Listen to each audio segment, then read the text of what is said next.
A Chance to Choose, January 7.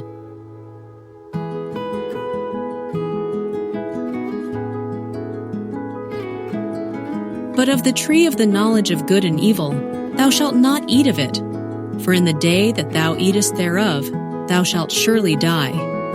Genesis 2, verse 17. Our first parents, though created innocent and holy, were not placed beyond the possibility of wrongdoing. They were to enjoy communion with God and with holy angels, but before they could be rendered eternally secure, their loyalty must be tested. At the very beginning of man's existence, a check was placed upon the desire for self-indulgence, the fatal passion that lay at the foundation of Satan's fall.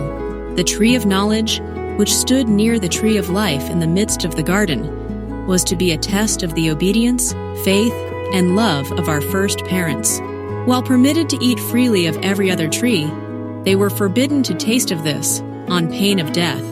They were also to be exposed to the temptations of Satan, but if they endured the trial, they would finally be placed beyond his power, to enjoy perpetual favor with God.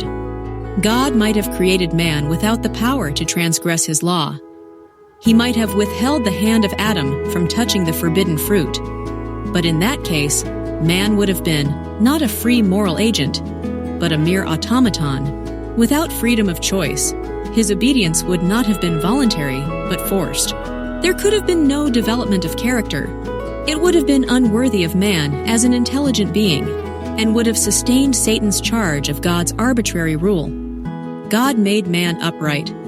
He gave him noble traits of character, with no bias toward evil. He endowed him with high intellectual powers, and presented before him the strongest possible inducements to be true to his allegiance. Obedience, perfect and perpetual, was the condition of eternal happiness. On this condition, he was to have access to the tree of life. So long as they remained loyal to the divine law, their capacity to know, to enjoy, and to love would continually increase.